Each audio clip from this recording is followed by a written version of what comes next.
Okay, Dennis, we're back. It's Wednesday. The last Wednesday of 2020. Last Wednesday. Should we change it up for next year? Should we maybe do Thursdays? Well, in the eyes of the listeners, it's always been a Thursday to Thursday. We'll see. We'll see where it goes.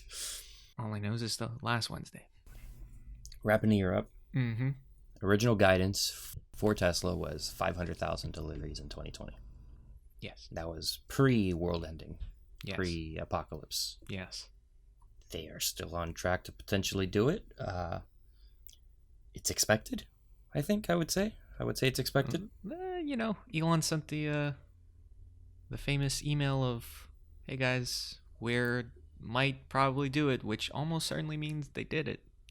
He sent that a few weeks back. We actually have a new email. I think we covered that email in one of the other weeklies. Mm-hmm.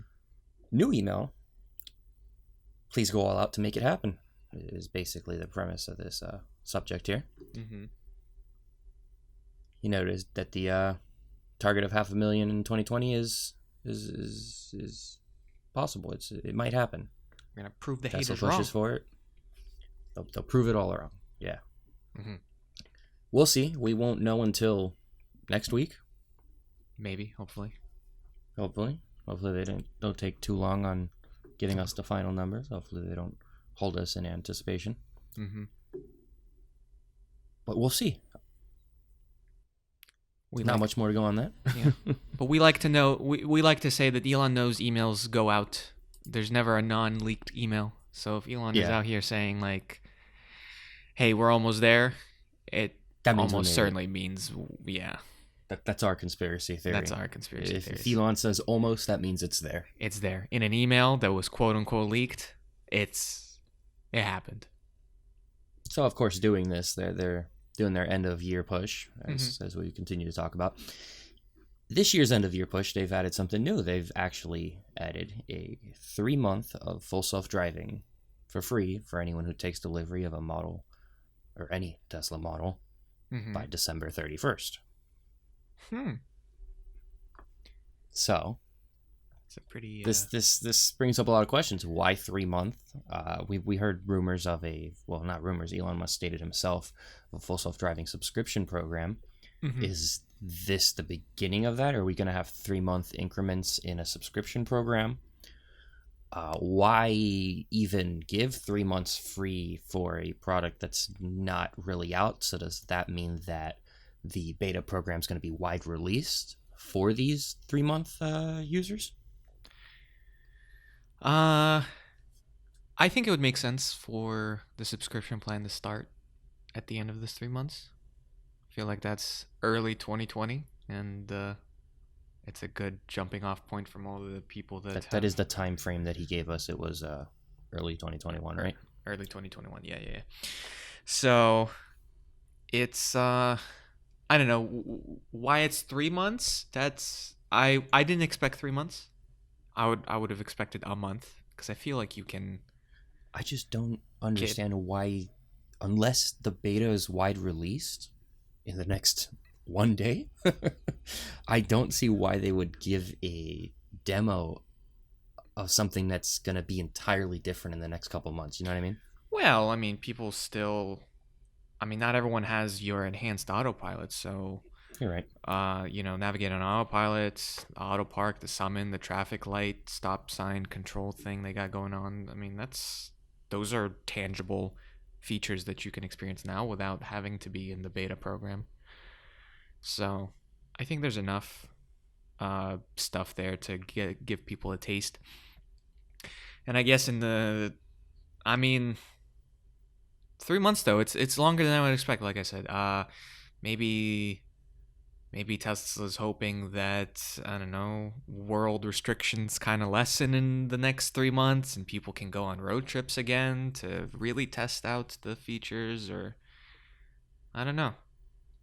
Now, it should be noted that people are calling this a sign of low demand, and that's not what this is.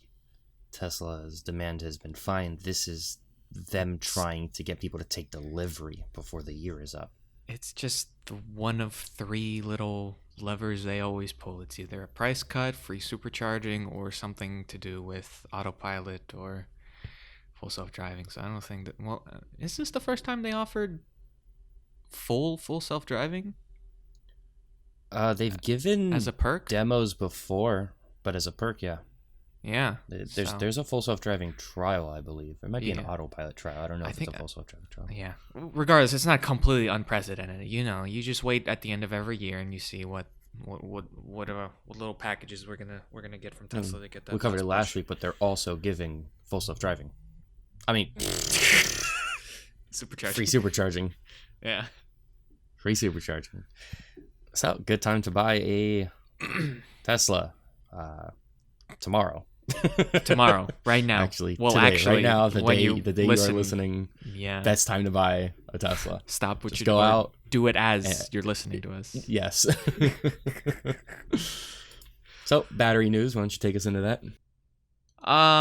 So just some short battery news. We know of Tesla's new battery, their 4680 battery cell that they gave us during Battery Day, and all of its benefits in terms of increase in range, increase in costs and whatnot and so forth, and that Tesla would be the main producer of said 4680 batteries. But a new report from Nikkei Asia, which is an Asian-based business newspaper, said that Panasonic, their longtime partner that has already been helping with the creation of their current 2170 and 1860 650 batteries, will also reportedly be helping in the creation and manufacture of these 4680s. So Tesla made it a big point during the Battery Day that whilst they created the chemistry and will be trying to be a huge producer of these cells, that they anticipate a lot of demand and they will be getting help from anyone that will be able to produce them. So given their long-term partnerships with Panasonic back in the day and currently, it just makes sense that Panasonic would also help with the production of their new cells, which, if I'm remembering correctly, will start in their higher-end models, like the Roadster and maybe the Cybertruck, and eventually. Is this the battery they're using in the Model Y in Berlin? They probably will eventually. The Berlin will be one of the sites where they produce it, the cell. So I imagine that the Model Y, if not as soon as production starts in Berlin having these cells, will eventually have these cells over there. So, it seems like we're still on track. Gotta make them cells.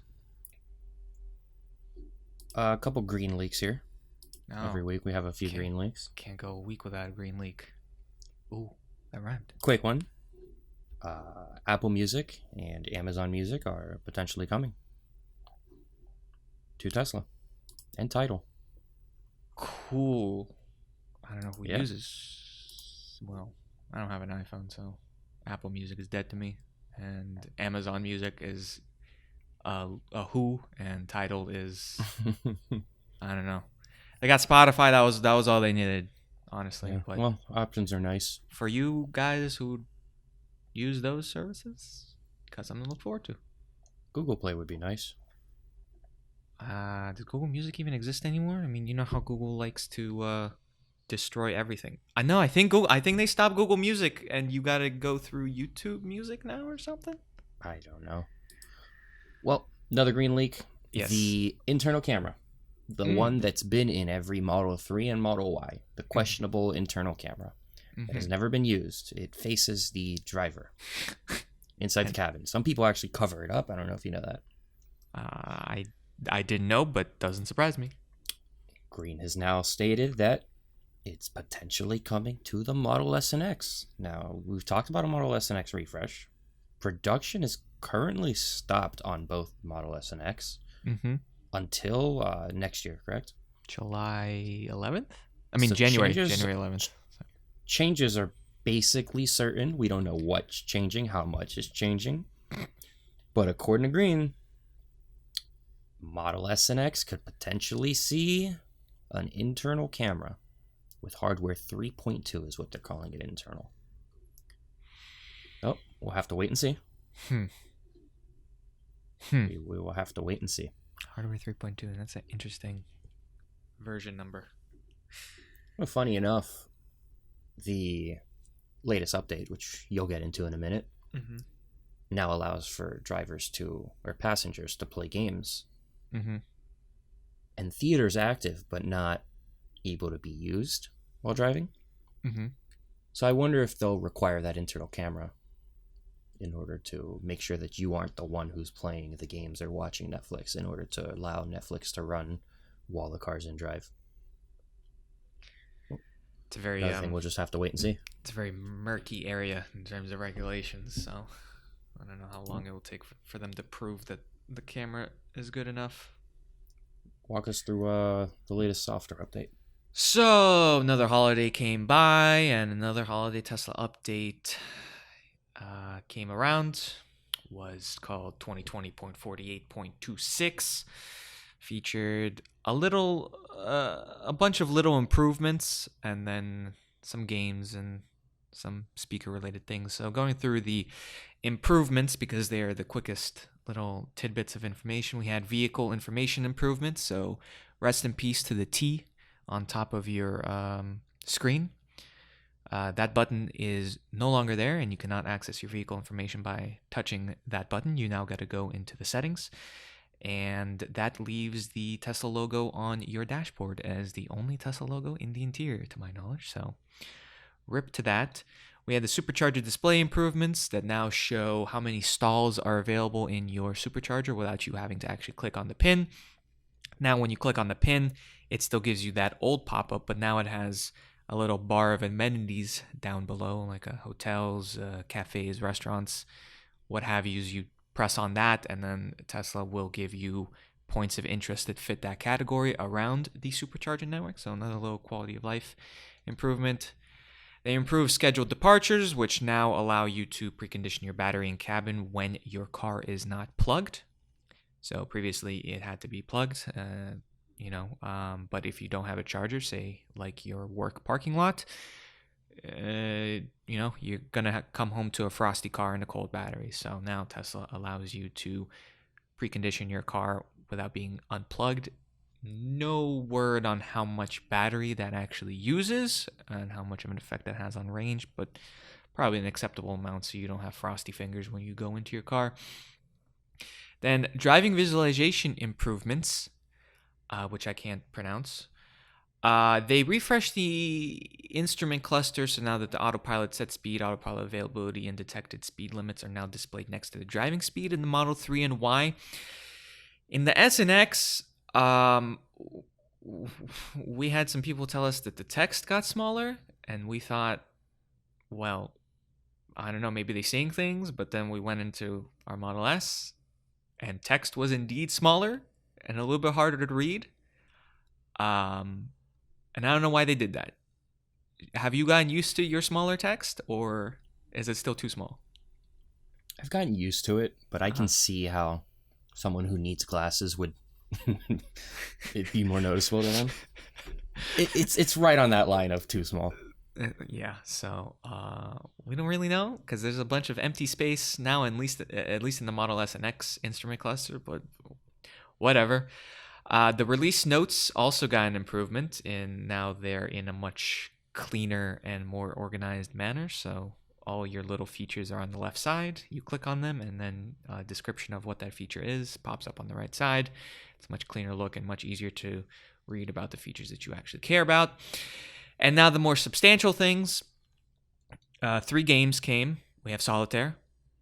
Solitaire is Solitaire. I don't have to explain that to you. We had a game called Cat Quest, which takes inspiration from RPGs like Dragon Quest, in which you are a cat traversing an open, cartoony world, diving dungeons, crafting gear, yada yada. It's a nice little cutesy adventure game. And the Battle of Polytopia, which is apparently a personal favorite of Elon Musk, and that is why it is here. It's basically a low poly civilization-esque game where you world build and conquer. Have you had a chance to play it, Gio? Yes, and I am now addicted. Yeah? Is it like actually? Like you find it fun? No, I have a few hours into it. I had to look up a few tutorials on exactly how to play, but yeah, It's a good addition. good addition. And lastly, we have Boombox, which turned a lot of people's disdain towards the pedestrian safety speaker into a love for the pedestrian safety speaker, which was to provide was to provide sound when an EV is at low speeds so that pedestrians know that there is a quiet car behind them. But Tesla decided to have fun with that feature, and now everyone is begging for speakers to be retrofitted into their speakerless cars. You now have the option of selecting from some preset sounds that Tesla included with the updates, such as a fart noise as your car is driving in Summon, or honking the horn and having the Toss a Coin to Your Witcher theme song from the Witcher TV show pop up, or most abusably is being able to put whatever soundbite you want to play whilst you press the horn or are in Summon or are low speed. So everyone knows that everyone's favorite Ludacris song is going to be a lot of people's horns, and will probably piss off some elderly congressmen or whatnot, and we might get this feature ripped out of our hands. Who knows? But that was your holiday update. And that is also the week in Tesla news.